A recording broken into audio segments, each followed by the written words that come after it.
Boing, boing, boing. Passer progressivement, et c'est progressivement de, j'ai envie de dire, de 50 joueurs. On a fait péter la bouteille de champagne quand on a eu 50 connectés en simultané en 2003, donc on n'était pas super exigeant à l'époque, hein. Déjà c'était une belle victoire. Et progressivement, mois par mois, à chaque fois, ça doublait, ça triplait, ça quadruplait.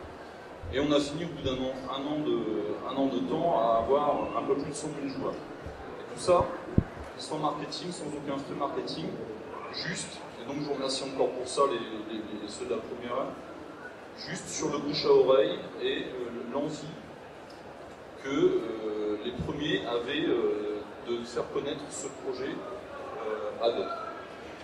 Donc, à partir du moment où on a commencé à travailler sur Dofus, la problématique qu'on a commencé à rencontrer, c'est qu'on s'est vite retrouvé complètement dépassé par les événements. C'est-à-dire que quand on crée un jeu à 5 et qu'on gère 3000 personnes, on change complètement de catégorie à partir du moment où on se retrouve avec 100 000 joueurs et qu'on est obligé de grossir, qu'on est obligé de passer à 25, 30, 40, on est obligé de commencer à regarder un petit peu ce que c'est que le marketing, la com, le machin, le cul. Et on a dû complètement changer, on va dire, de notre aspect boîte garage pour évoluer vers une vraie stratégie et trouver un vrai ADN à la société. Donc c'est ce que je vais essayer de vous expliquer avec l'aspect transmédia. Ça va, c'est pas trop barbant pour l'instant, ça tient. Personne qui s'endormit. En Kama, on a certaines valeurs. Donc la plus grosse, c'est celle que vous voyez en plus haut, c'est le transmédia. C'est clairement pas pour nous juste un terme, c'est pas un terme marketing. C'est vraiment comme ça qu'on conçoit nos projets, notre façon de voir les choses. Et c'est autour du transmédia qu'on construit nos univers. C'est pour nous vraiment très très important que nos interlocuteurs, que notre communauté ou que nos différents partenaires comprennent qu'il ne s'agit pas que d'un mot marketing. C'est pas ça, pour nous c'est pas ça du tout. Je le dis et j'insiste là-dessus, parce qu'en fait dans tous les secteurs dans lesquels je travaille ou en Kama essaie d'évoluer, ça n'est qu'un mot. Transmédia, ce ne sont que des mots marketing. Pour moi, c'est vraiment l'ADN de la boîte. Ce qui est très très important, donc, comme je vous disais aussi précédemment en Kama, c'est la créativité. On a créé une société pour pouvoir faire les projets qu'on avait envie de lancer, les projets qui nous faisaient envie. Et la créativité, c'est le moteur vraiment de la société. Et je pense que même si on a connu des déboires et qu'on a loupé des projets et qu'on s'est planté sur pas mal de choses, je pense qu'on a prouvé qu'on était assez créatif. Et une de nos autres valeurs, c'est d'essayer de créer du bon divertissement, d'avoir de l'originalité et de le faire en fait avec passion. Donc bon voilà, il y a certains chiffres là qu'il ne faut pas trop regarder, les 500 salariés, enfin, bon, c'est pour se la péter quand on rencontre certaines personnes, mais voilà. J'ai mis ce petit plan pour vous donner, pour passer sur la deuxième étape, à savoir l'explication justement de cet ADN, du transmédia et de pourquoi ça nous tient à ce point à cœur. Quand on a commencé à grossir et à avoir de plus en plus de joueurs sur Dofus, il a fallu qu'on réfléchisse et qu'on se dise ok, on a plusieurs choix, on n'a pas tant de choix que ça. Soit on fait comme tous les gros, les Ubi, les Electronic Arts et compagnie, enfin, on singe leur modèle, à savoir on fait un jeu à 2 millions, 3 millions, 4 millions, je ne sais pas, et on met autant en marketing, parce que c'est comme ça que ça marche, c'est exactement le même système que pour le cinéma, c'est-à-dire que quand les blockbusters américains sortent et qu'il y a 200 millions de budget sur un film, il y a 200 millions qui sont mis après en marketing. Et c'est ça qui crée le jeu vidéo, c'est exactement pareil. Donc on avait le choix de faire la même chose que ce qui se faisait ailleurs tout le temps, à savoir on fait un jeu, on met des frais marketing, on achète des pubs, j'ai envie de dire, à la con, sur X site et on fait voilà, des choses classiques, bateaux qu'on voit partout. Et puis finalement, moi qui me dégoûte en tant qu'internaute, ça me saoule d'aller sur des sites internet et d'être pollué par la pub à H24. J'en ai une mauvaise image plutôt qu'autre chose. Donc on avait le choix entre ça ou trouver une autre idée et se dire non, l'argent qu'on devrait dépensé en marketing, on va trouver une autre solution et on va essayer de le dépenser d'une autre façon. Le marketing d'un jeu, à quoi ça sert exactement? Ça sert à ramener des joueurs, des utilisateurs, et ça sert à faire connaître le projet. Nous, notre idée, c'était de dire, on a une boîte créative, autant essayer de créer des projets qui seront vus, des produits qui seront vus dans des endroits dans lesquels on n'est pas du tout présent. Donc on a commencé tout doucement en 2005, je crois, en sortant on a sorti un premier artbook. Plutôt que de faire une plaquette à distribuer, on a préféré faire un artbook. On les a envoyés aux journalistes. Plutôt que d'envoyer des plaquettes classiques ou des démos, on a envoyé les artbooks aux journalistes.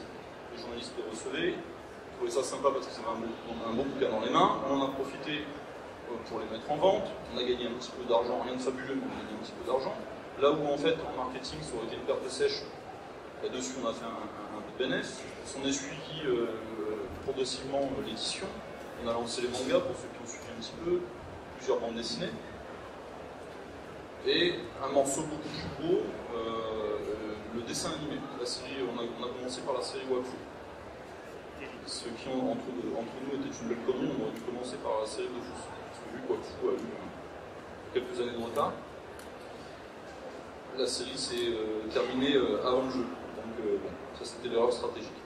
Mais quand on a commencé à bosser sur la série, on s'est dit ok, on aimerait être présent à la télévision, ça nous fait chier d'acheter des spots de pub, et on a envie de raconter des histoires, on a envie de développer l'univers, on a envie que ce soit quelque chose de fort, et puis on s'est rendu compte aussi que on avait beau courir tout le temps après les mises à jour, courir tout le temps après du contenu supplémentaire, on s'est rendu compte que concrètement, de toute façon, vous les joueurs, vous n'en aviez jamais assez. Et qu'au bout de 3 jours ou 4 jours, vous nous descendiez 3 mois de taf,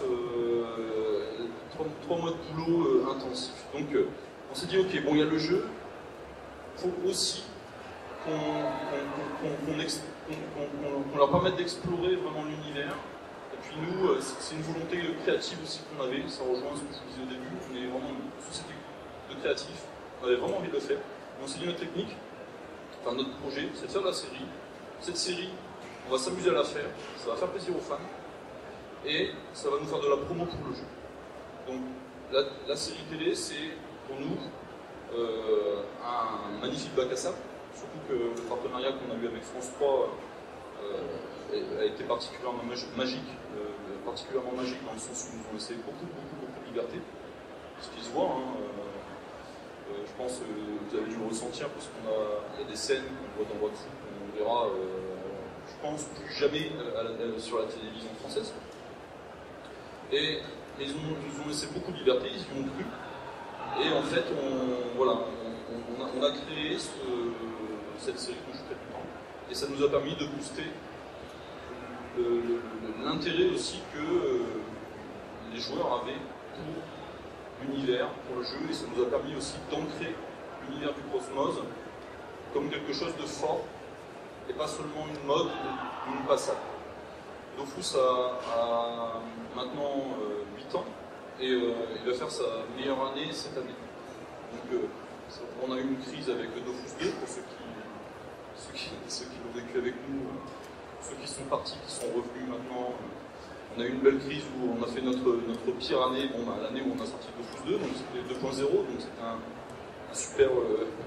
super défi après d'essayer de remonter. Et on va faire notre meilleure année cette année. Donc tout ça pour vous dire que sur ce petit plan, vous avez toutes les structures de la société. Vous avez la partie jeux vidéo, la partie presse, c'est des magazines qui lancent tous les mois, enfin tous les 2 mois, pardon, qui nous permettent de faire des points avec plus ou moins de réussite sur les mises à jour à venir. Les difficultés sur un tel magazine, c'est qu'il faut être toujours derrière des développeurs et des game designers. Et que quand un game designer ou un développeur change d'avis au dernier moment sur le contenu qu'il est en train d'intégrer, le pauvre journaliste qui a fini d'écrire son article et qui a envoyé son magazine à la presse, se trouve comme un con avec des infos qui sont plus comme ça. Je m'excuse aussi pour ce genre de petits désagréments que vous pouvez avoir dans certains de nos produits avec des choses qui ne sont pas forcément à jour. C'est la difficulté d'être synchrone avec toutes les équipes est très très forte. On a donc l'animation, on a de la production de musique, pour ceux qui sont déjà venus nous voir à Roubaix, on a tout ça vraiment en interne. On a une partie produits dérivés, si vous avez été sur le stand tout à l'heure, vous avez vu qu'on est en train de lancer un nouveau concept avec des figurines, et on a l'édition qui nous permet de continuer à raconter des aventures sur la bande dessinée, au travers de la bande dessinée, du workbook, et ce genre de choses. Et puis on a un département qui est l'event, et c'est un des rares départements, on va dire, purement marketing, dans lequel on met un peu d'investissement, parce que ça nous permet de vous rencontrer, ça nous permet d'avoir vos feedbacks directement, et de pouvoir en prendre note ou pas, hein, parce que je ne dis pas non plus que des choses intelligentes, hein, d'accord. Donc ça nous permet vraiment d'avoir vos feedbacks et de pouvoir rebondir sur vos envies. Donc, pour moi, là, vraiment, c'est voilà, c'est ce que je voulais vous expliquer par rapport, avant qu'on rentre dans les questions, parce que je sais que les questions vont uniquement se porter sur le jeu vidéo et les retards, et la prochaine mise à jour, et les obals dans Wakfu, pourquoi ça fait un an qu'on les attend, il y en a marre, machin. Donc, je fais le focus, je finis le focus sur la société, et puis après on passera aux questions. Donc ce que je voulais vraiment vous dire, c'est que on a vraiment créé on est vraiment parti dans cette stratégie transmédia, pas pour des raisons financières, pas pour des raisons comme certains peuvent le dire souvent sur les forums, boîte Afrique, je suis sûr qu'il y en a qui ont noté ça déjà dans les forums, bon voilà, je n'ai pas fait toute la liste des cadeaux que vous nous faites de temps en temps. Mais on est vraiment, tout l'argent qu'on gagne, clairement, on le redispatche dans des nouvelles activités qui sont liées à la création de nouvelles histoires, de nouveaux contenus, et qui font vivre et qui enrichissent l'univers. Et notre grosse force, selon moi, je ne suis pas fier de tout ce qu'on a fait clairement, mais notre grosse force, selon moi, c'est que vous pouvez prendre n'importe quel bouquin, épisode, jeu, vous n'aurez jamais deux fois la même histoire. Quel que soit le média sur lequel vous posez vos yeux, que vous soyez un joueur, un spectateur, un lecteur, vous allez lire des choses nouvelles à chaque fois. Et moi en tant que créatif, j'ai envie de dire, pas en tant que boss de la boîte, c'est vraiment la chose dont je suis le plus fier. Et c'est ce qui fait que, à terme, je pense que l'univers du Cosmos va, voilà, il est déjà gros, mais il va continuer à grossir, il va continuer à faire des éboules. Donc voilà, c'était pour le petit point, on va dire, un peu corporate, pour vous expliquer un petit peu ce qu'on avait, comment on voyait les choses dans la société, quelle était notre philosophie.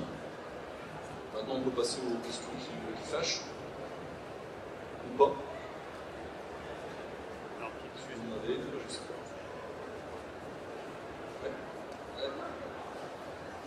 S'il te plaît, ne me parle pas de la dédicace que je t'ai faite hier. Je suis désolé.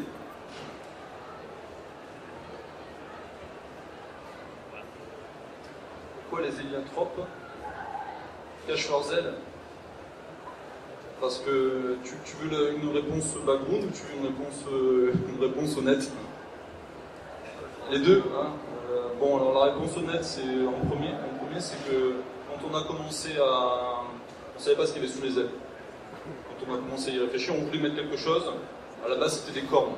Et on s'est dit, c'est nul à pleurer, tout le monde va se dire que c'est des cornes. D'ailleurs, sur les forums, vous avez tous eu cette fin. Tout le monde disait que c'est des cornes. Ce qui est caché sous le chapeau du dos, c'est des cornes. Donc on s'est dit, on va pas mettre des cornes. Et en fait, Xav, il avait mis, vous connaissez un peu Xavier, qui est, pour moi, voilà, qui est un des character designers, le plus gros character designer de la boîte, et celui qui a donné tout le visuel de Dofus et Wakfu.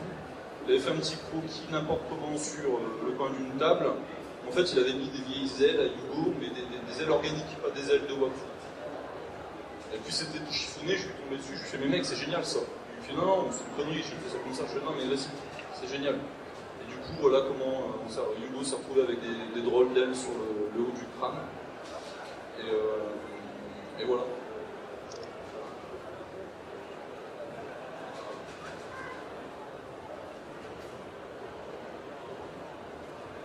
Je voulais savoir par rapport à Dofus, si c'est possible par rapport au Coliseum de faire une recherche pour les niveaux entre 60 et 100 pour le niveau 50 parce que c'est carrément assez galère quand on se retrouve le même niveau que nous et tomber sur des niveaux 110, 200, voilà quoi.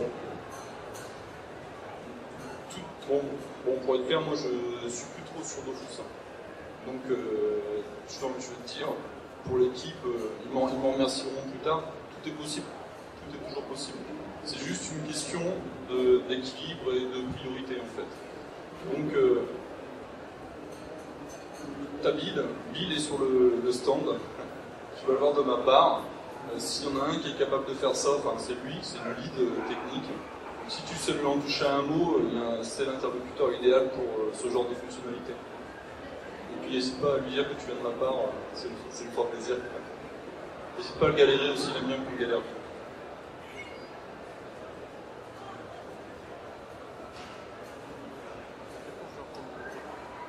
Moi, je voulais savoir, quand vous avez fait le logo, vous avez pensé à quoi? Le logo de quoi? Le logo d'Ankama. C'est pas moi qui fais le logo d'Ankama.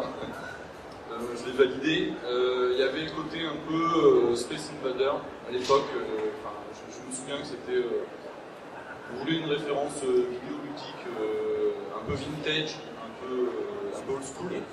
Et donc on pensait un peu au côté Space Invader. Voilà. Après, le directeur artistique n'est pas venu, donc je ne peux pas te renvoyer vers lui. Ça aurait été bien. Et non, l'idée, pourquoi ça fait penser à quelque chose? Justement, c'était pour savoir si ça ressemblait, si vraiment l'idée derrière. Il y avait cette ambiance un peu old school qu'on voulait, et après, tu as aussi le ruban Mobius aussi. Sa forme, si tu l'inclines un petit peu. Donc, le côté un peu voilà, infini, osmose, machin, blabla.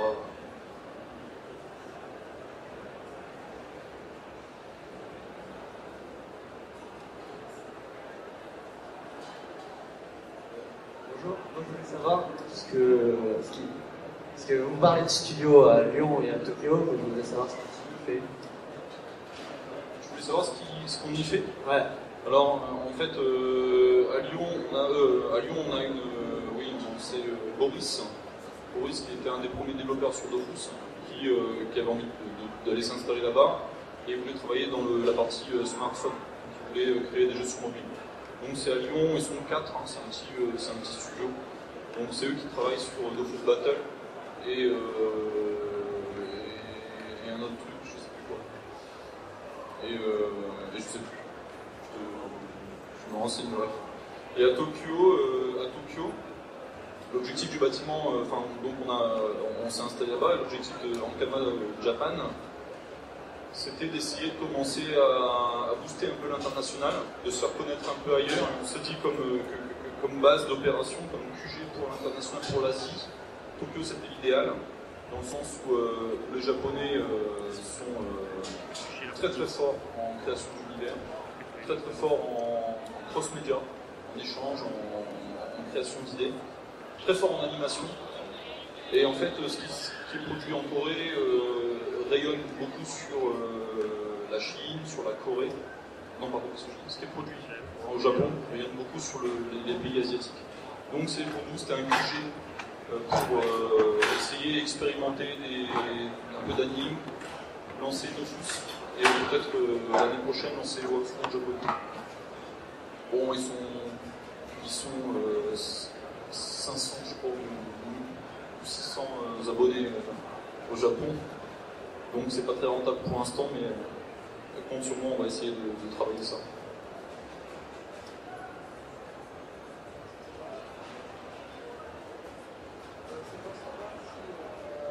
Je t'entends pas du tout. La 2.9 va arriver bientôt, et c'est pour savoir si la 3.0, puisqu'on arrive bientôt à la fin des 2 points, est prévue pour l'année prochaine ou dans un an et demi, et si on aura aussi, cette fois-ci, aussi un autre collector pour la 3.0. Un coffret collector, tu veux dire pour la 3.0? Oui, c'est ça. Alors,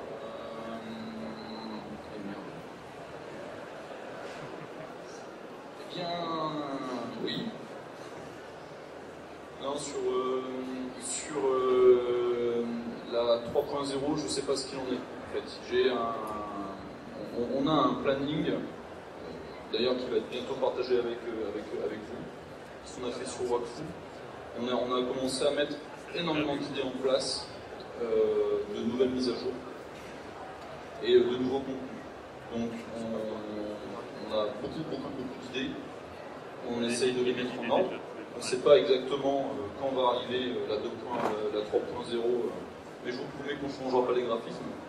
Donc faites pas comme en 2010, ne fuyez pas le jeu, je vous en prie, parce que ça a failli nous couler. Honnêtement, hein, c'est un gros passage très difficile pour nous. Donc à la 3.0, on ne changera pas les graphismes, rien du tout, promis juré. Là en fin d'année, vous allez avoir des nouvelles coiffures, c'est tout ce qu'on fait. Voilà, un peu de coiffure, rien de plus. Et pour la 3.0, faire une offre, un coffret collector comme on l'a fait sur le 2, je ne sais pas si c'est d'actualité parce que c'est pas forcément notre.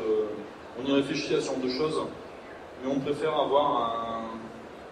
vous permettre d'avoir un accès direct au contenu, c'est-à-dire que on n'a jamais forcé personne, on n'a jamais vraiment. On a déçu par rapport aux mises à jour, mais on ne déçoit pas les gens qui essayent le jeu. C'est-à-dire que le jeu, il est gratuit, tu n'as pas besoin de l'acheter pour te connecter, tu le télécharges, tu testes, ça te plaît, tu restes, ça te plaît pas, tu t'en vas. Et en fait, cette philosophie-là, on adore. Essayer de proposer aux gens d'être, de pouvoir tester, de pouvoir goûter avant d'acheter, c'est quelque chose qu'on aime beaucoup. Et quand on a sorti le coffret collector donc de la 2.0, c'est quelque chose qui a très bien marché pour nous, parce qu'on en a vendu, je crois que c'était 80 000, c'est vraiment bien. Par contre, je trouve que quelque part, on perd, il n'y a pas grand chose de plus dans le coffret collector. Il manque quelque chose. Autant ça ne me gêne pas de faire ce genre d'événement quand il y a une bande dessinée sur un coffret de saison de Wakfu ou sur des produits dérivés. Autant sur le coffret collector, il n'y avait pas le jeu à l'intérieur. Le jeu, vous l'aviez déjà, donc c'était un peu... bon, il manque quelque chose au niveau du concept pour que ça nous donne envie d'aller une nouvelle fois dans des expériences comme ça. Qui me parle? Tout d'abord, j'adore ce que vous faites. En fait, j'ai une question un petit peu osée. Je suis actuellement en école d'animation et l'année prochaine, on me demande de faire un stage. Et moi, j'attends votre société. Alors, j'ai ici un CV, une lettre de motivation. Et si vous voulez bien prendre la clé, me donner ma chance. Donc, bon, je vais m'expliquer là-dessus parce qu'on pose beaucoup de questions sur les stages. Et ce qui s'est passé, c'est qu'on a pris longtemps. Et en fait, on s'est rendu compte qu'on pouvait carrément, par moment, se retrouver avec une classe complète. C'est-à-dire que les stages de 3 jours, comme de 3 mois, comme de 6 mois, il y a beaucoup de gens qui, et je suis très flatté et ça me fait très plaisir, il y a beaucoup de gens qui veulent venir faire des stages chez nous. C'est très compliqué parce qu'en fait,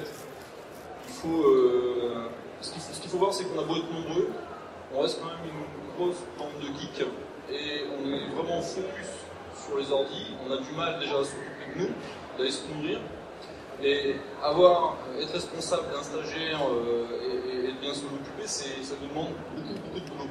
Et ça, on s'en est rendu compte progressivement, aux stagiaires d'en avoir. Je m'explique de façon globale, parce qu'en fait, il y a une politique qui fait qu'on ne prend plus de stages. Donc, ça ne rendait pas service, ça ne rendait pas service non plus aux stagiaires, puisqu'en fait, à la fin, il y en a quelques-uns qui étaient déçus parce qu'on ne leur avait pas appris tout ce qu'on pouvait leur apprendre. Donc, sur les stages, pour être clair, en dessous de 3 mois, on ne prend plus. De 10 semaines. Bah, bien joué, mais il te manque 2 semaines, non Je te filerai le contact, Ouais, un contact tout à l'heure à la RH pour que tu puisses envoyer ton dossier. Ok, merci. Promis.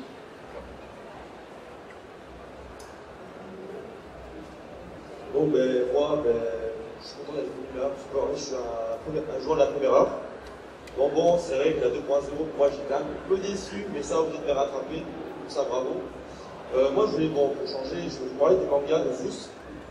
Et je voulais savoir si vous pourriez avoir une transition, en fait, vers une série animée plus tard, dans quelques temps, parce que j'avais bien aimé l'univers avec Arctic tout ça.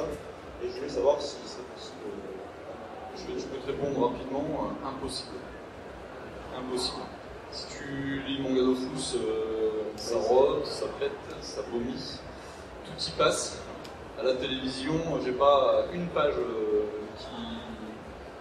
qui passe. Et bon, donc si j'enlève tout ça en même temps, c'est plus vraiment le manga. Donc il y a ce côté où si on le faisait, ça serait en mode un peu plus, on va dire, freestyle en interne. C'est vrai que oui, ça va enlever tout ça. Mais pas le charme. non, ouais, non, voilà, on perdrait le charme. Le charme un peu scato disparaîtrait, ça serait terrible. Ça serait terrible. Mais sur le Wakfu, pour être honnête, moi je rêverais de faire une saison 3. Mais déjà la chaîne juge que la saison 1 et la saison 2, ce qui a été fait comme travail dessus, c'est très beau. Et juge que c'est pour une tranche d'âge beaucoup plus élevée que celle que eux ciblent. Et donc j'ai beau les tanner, j'en ai encore parlé la semaine dernière avec un responsable là-bas, j'ai beau les tanner pour faire une saison 3. Les mecs en fait ça coûte pas de source parce qu'ils trouvent qu'on va trop loin déjà. Donc t'imagines si on va trop loin sur la série Wakfu, t'imagines le manga Dofus. Les mecs si je leur laisse un bouquin et qu'ils lisent, ils vont venir à moi et vont me dire mais t'es taré. Ils y croiront pas un instant. Vous êtes obligé de passer par la télé, vous pouvez mettre la série directement sur internet. Ça serait merveilleux, mais j'ai besoin d'un petit peu d'argent quand même. Non, une série comme Wakfu, ça coûte très très cher. On l'a vendu 6,5 millions, donc 6,5 millions d'euros à France Télé. Et ça nous a coûté 8,5. Donc voilà. Si on devait le faire pour le net, sans le CNC, sans les paiements de la chaîne, sans les possibles ventes internationales, dur. Impossible, je veux dire clairement impossible. Merci.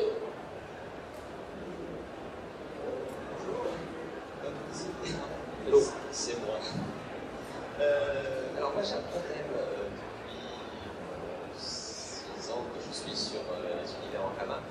C'est le background global du Cosmos qui paraît un petit peu difficile à aborder, pour pas dire carrément contradictoire, entre plusieurs supports. Alors là, tout de suite, l'exemple qui me vient, c'est Wakfu. Si j'ai demandé au pôle BG directement pour savoir quelle était la date, on me répond 969, alors que bon, le coup, il n'est pas encore né. Dans 3 jours, 3-4 jours, ça sera bon. Mais du coup, je me demande, par rapport aux joueurs qui n'ont pas forcément 6-7 ans à mettre dans l'étude du BG, je l'ai fait, c'est long, c'est difficile. Qu'est-ce qui pourrait être fait pour le clarifier globalement? Je ne sais pas trop ce qu'on peut faire de plus parce qu'on a quand même 5 personnes que tu les as rencontrées. Donc on a. Il y en a des nouvelles. On a quand même 5 personnes qu'on appelle les historiens. Ils sont dans la boîte. Leur seul taf, c'est colossal, hein, mais ils sont. Enfin, ça n'existe pas ailleurs, je pense. C'est des gens qui sont là pour s'assurer que l'univers soit cohérent et que quand un projet sort sur un support, qu'il soit d'équerre avec ce qui a été fait avant. Donc, effectivement, à mon avis, il y a des coquilles. Par contre, ce que je peux te dire, c'est qu'en ce moment, ils travaillent sur. C'est pas en ce moment, ça fait 8 mois qu'ils travaillent sur une encyclopédie interne et qui remplissent, et ils ajustent. Donc, ils ont référencé, il y a 5000 personnages dans l'univers. Ce qui est énorme. Ils doivent faire une description pour chaque personnage, leur mettre une date de naissance en vérifiant que l'apparition de ce personnage dans le jeu correspond avec la BD et avec le même machin et pas faire de conneries. Et ils y vont progressivement, là ils ont estimé le boulot à 8 mois, donc je compte 2 ans. Voilà. Donc ils ont estimé à 8 mois, et une fois qu'on va, donc ils remplissent une base de données colossale, qui va nous servir nous en interne, et après on a pour projet de la mettre sur le site Cosmos. C'est rendu public. Oui, parce que clairement, quand je suis venu faire mon petit CDD, là, j'ai eu une révélation avec la timeline dans le couloir. Là, je me suis retrouvé bluffé. Il a fallu que j'actualise des tas de connaissances. Et je pense que c'est ça effectivement qui manque aux joueurs. Non, mais ça c'est prévu. C'est vraiment prévu de la rendre publique, mais c'est vraiment un boulot ahurissant, parce que les 6 premières années, on a produit, sans se soucier de savoir si ce qu'on faisait c'était complètement en raccord avec le reste. Et au plus on a fait intervenir de scénaristes et d'artistes qui ont apporté aussi leur vision et qui ont enrichi l'univers, plus on a multiplié les problèmes. Donc là, pour le coup, on verra ce que ça donne. Ils m'ont fait la présentation il y a 2 mois de leur outil. L'outil en lui-même est vraiment excellent. Donc il faut attendre 2 ans. Du coup, on est en quelle année sur Webflow? Parce que ça fait 3 ans qu'on est en 969. Moi, j'aime bien 969 parce que c'est un chiffre que j'aime beaucoup. Non, je suis pas sûr que ça bouge. On était en 969 éternellement. Ah, tu parles du jeu là, pardon. Oui, je parle du jeu, oui. En fait, tu le vois par rapport à l'Almanax. Je le vois. Rentre pas dans les détails, je t'en supplie. Ouais, j'ai essayé. Non, je le vois parce que déjà on a eu un dossier, un compte rendu d'animation, c'était mon animation, je sais, dans le Webflow Mag qui était déjà daté de 969. Cette année, je refais la suite de l'animation qui est aussi datée, et on me dit c'est aussi 969. Je dois donner des titres aux joueurs qui sont datés 970. Je ne sais plus en quelle année on est, Scarinam est perdu, Écoute le pape, on vient de gagner 7 ans, on est en 2019. Voilà, base-toi là-dessus. D'accord, bon, j'essaierai de contacter c'est compliqué. Mais bon, je pense que c'est bien, le message est passé, tout le monde a bien compris que c'était le bordel dans l'univers. C'est le chaos, c'est normal, c'est comme ça, il n'y a que comme ça que ça avance. Et j'ai même le dire quand même, parce que je l'entends beaucoup, mais c'est à tout le monde que je veux dire. L'univers, ça peut paraître le bordel, mais en creusant, vraiment, c'est cohérent. Mais il faut vraiment creuser. Voilà. Mais on arrive à les faire, les jeux. Tu m'aides pas plus, hein. Merci. C'est cohérent. C'était pour savoir par rapport à la série animée, tout ça. Est-ce qu'on a donc une série 3, donc vous avez parlé des problèmes avec la chaîne télévisée, tout ça. Et est-ce que s'il y en a une, ce sera toujours les mêmes doubleurs et les mêmes animateurs, tout ça, parce que je suis très attaché au style graphique de Gus, tout ça. Et donc c'était pour savoir. En fait, la réponse que j'ai eue pour une saison 3 de la part de la chaîne, c'est on va regarder, vous êtes au courant qu'il y a la série Dofus qui rubine au Trésor de Kérubim qui va être diffusée au mois de janvier. C'est une série de 52 épisodes de 12 minutes, c'est beaucoup plus cartoon que Wakfu, c'est pour ça que j'ai pas bossé dessus, ça me correspond pas vraiment. Par contre, c'est très sympa, très drôle, et la réponse de la chaîne a été de dire pour Wakfu saison 3, on verra en fonction des audiences de la série Dofus. Donc, n'hésitez pas à regarder les épisodes sur France 3, parce que si on fait des bonnes audiences, je pourrais aller les revoir et leur dire ok, voilà, est-ce qu'on a fait des bonnes audiences? Oui, non. Oui, est-ce qu'on peut faire la saison 3 de Wakfu? Donc, et pour répondre à ta question sur le casting, moi je suis très attaché aux auteurs, aux doubleurs. Ils ont fait, Thomas Guittard a fait un travail fabuleux. Pour chaque personnage, il nous a trouvé des super doubleurs. De toute façon, vous en êtes rendu compte, hein, vraiment un super taf. C'est la voix de Trix Pépin. Et donc évidemment, si il devait y avoir une saison 3, on repartirait complètement avec les mêmes doubleurs. Ce sera un peu plus compliqué avec Trix Pépin, donc Thomas, parce qu'il est parti en Corée. Mais on fera revenir exprès pour l'occasion en ligne pour faire plaisir.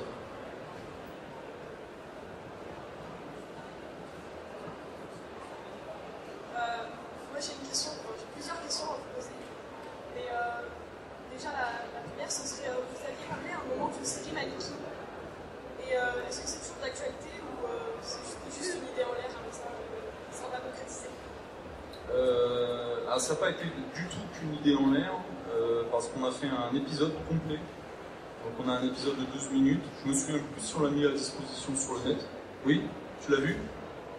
Donc on fonctionne, bon pour être clair, on n'est pas des très bons gestionnaires quand même en Ankama, parce qu'on fonctionne un peu à l'envers. C'est-à-dire que normalement, quand on va avoir une chaîne de télévision, on présente une bibliographie et une bible littéraire. Bon, maintenant, beaucoup de producteurs s'emmerdent même plus à faire ça. Ils arrivent avec une bande dessinée qu'ils ont achetée dans une librairie et ils disent carrément à la chaîne de télé: est-ce que ça t'intéresse d'adapter ça en dessin animé? Nous, à chaque fois qu'on y va, on a la bible littéraire, des scripts, la bible graphique et un trailer ou, quand on est vraiment fou, un épisode. Et sur Maliki, moi j'y ai beaucoup cru parce qu'en fait la série, enfin sa BD est super sympa, c'est fun, il y a une vraie communauté derrière, ça cartonne. Donc je me suis dit, la chaîne ne pourra pas me refuser. Donc je vais carrément lui en mettre plein la vue et on va demander à Maliki, avec une petite équipe, de bosser un épisode complet. Et en fait, ils m'ont dit oui, je ne donnerai pas le nom de la chaîne, ils m'ont dit oui. Et puis après, ils m'ont dit non. Et donc, on est un peu comme des cons parce que on l'a montré, on l'a montré à plusieurs chaînes, on s'est plus ou moins engagé avec une chaîne. Donc on a dit aux autres, non, c'est fait, on est en train de signer avec quelqu'un, et qui nous a dit non, et du coup c'est passé dans la tête des gens comme le projet de telle chaîne que je ne prendrai pas parce qu'ils n'en veulent plus. Donc c'est assez compliqué. C'est assez compliqué. Je vais attendre on va attendre un petit peu avant de leur présenter. Merci.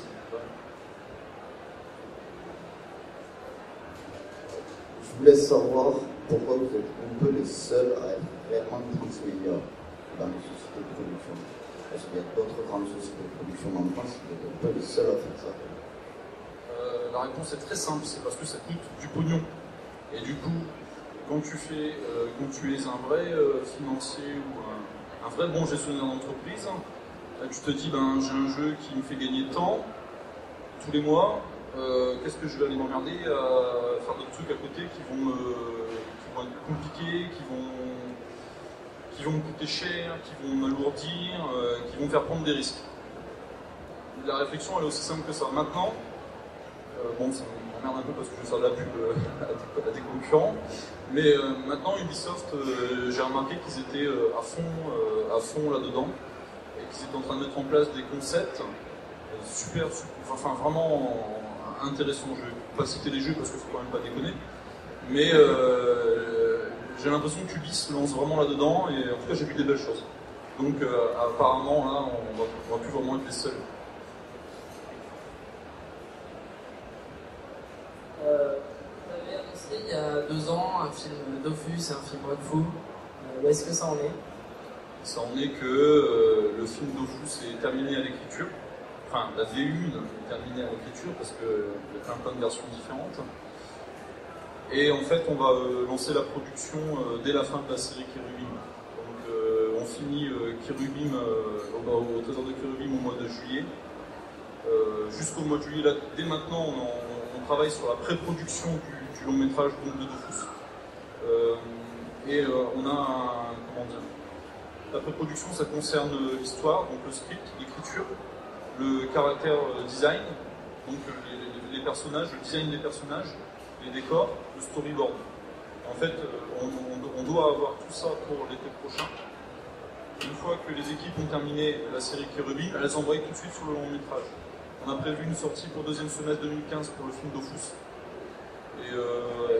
Et là aussi, on a essayé de créer quelque chose de très transmédia, c'est-à-dire que, bon, je ne spoil pas, je pense pas que je spoil, donc je vais le dire, si je suis connu, tant pis. En fait, le film, ça reprend, là vous allez découvrir au mois de janvier, donc Joris et Cherubim au bazar de Cherubim. Et en fait, c'est Cherubim qui raconte ces histoires d'aventuriers à son petit-fils adoptif. Et en fait, le long métrage se passe 12 ans plus tard. Donc, Joris est devenu un adolescent, et pour ceux qui ont suivi Wakfu, vous le voyez apparaître. On raconte vraiment ses origines et pourquoi il est tout petit, pourquoi il a un long nez, pourquoi il est aussi puissant, pourquoi il est immortel, qu'est-ce qui se passe. Donc voilà, c'est ce qu'on raconte dans le film, et c'est toujours d'actualité. Et pour le film Wakfu? Le film Wakfu, c'est plus compliqué, parce qu'on a essayé de... Parce qu'on est dans l'attente de la saison 3. Donc si on fait, une saison 3, on ne fait pas le film. Si on fait le film, on ne fait pas une saison 3. Donc on se pose des questions. Voilà. Oui, alors je voulais savoir où en était Slade. Pardon?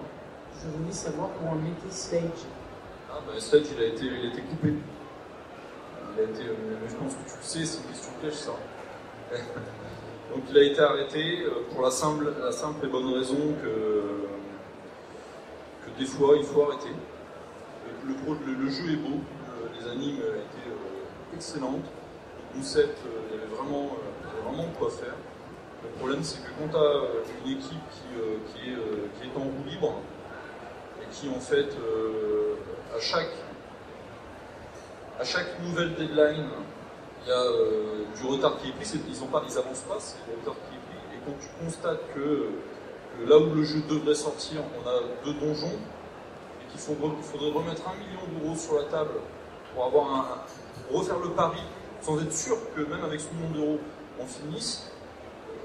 Donc s'il faut mettre 1 million d'euros supplémentaires sur la table pour que éventuellement ça se termine, il y a un moment, moi j'ai la décision à prendre, c'est bon, ce jeu il m'a déjà coûté ma plus grosse... voilà, un bras, mon plus gros bras. Et est-ce que j'ai envie de perdre l'autre, ou est-ce que je prends une décision qui m'emmerde? Parce que, encore une fois, on est vraiment dans la création. Et quand je vois ce gâchis, ça me donne... voilà, ça m'emmerde vraiment. Et je dois prendre une décision. Et la décision, bon, elle était reportée de 1 an. Hein. On devait la prendre l'année d'avant encore, cette décision. On avait dit à un moment, moi j'ai dit il faut arrêter. Et en fait, on était 3, démocratie en Kama. J'avais dit il faut arrêter parce que je pense qu'on n'y arrivera pas. Il n'y a pas le bon groove. C'est trop compliqué et l'équipe n'est pas forcément portée. Les 2 autres avaient dit non, on continue jusqu'à l'année prochaine. On a continué jusqu'à l'année prochaine. L'année d'après, la question s'est reposée. Ils ont besoin encore d'1 an. Est-ce qu'on arrête ou on continue?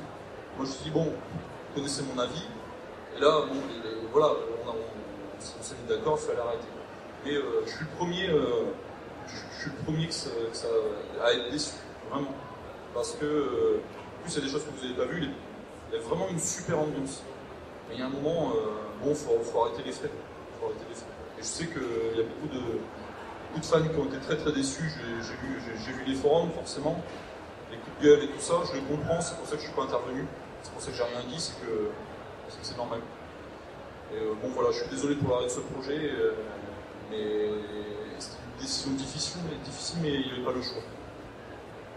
J'espère que je réponds à ta question.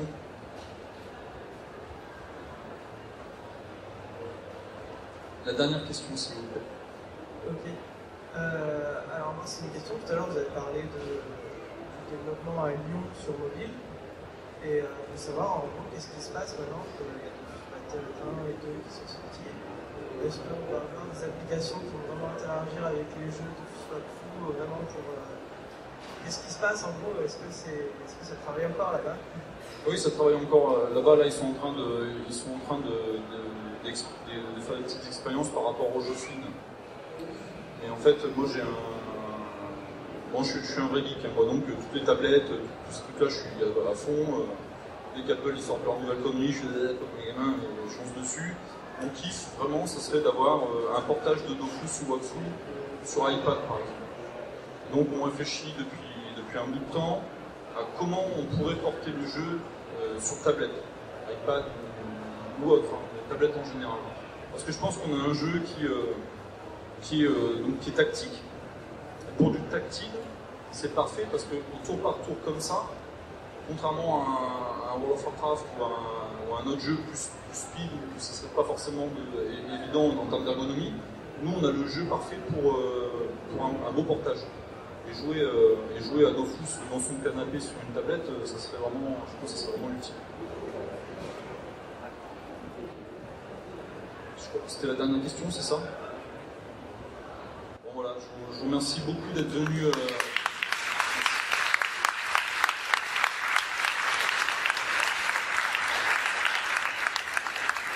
me fait toujours très plaisir de vous rencontrer, même quand on vient de dire que je fais des dédicaces de merde. Merci. Ouais, t'as promis que tu la mettais pas sur le net, hein. Donc ça me fait toujours très plaisir de vous rencontrer, discuter. Et je pense que, enfin, vraiment, je le ressens comme ça, même si ça se perd et qu'on n'est pas forcément ultra réactif.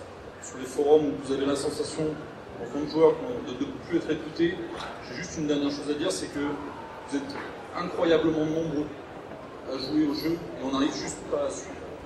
Et c'est ce que j'adore quand on est en dédicace, que ce soit sur des salons comme TGS ou en librairie, tout simplement dans un furet ou snack, c'est qu'on a vraiment l'occasion pour le coup de discuter, d'échanger. Donc n'hésitez pas à venir, même si vous n'avez pas de bouquin à faire dédicacer, venez avec une feuille pendant les 10 minutes de la dédicace de merde. On a le temps d'échanger et moi j'ai le temps aussi d'avoir votre vision parce qu'on a vraiment le nez dans le guidon et ces échanges-là sont vraiment précieux. Donc merci encore beaucoup d'être venus et puis je vous souhaite une bonne fin de TGS et bon appétit. Merci.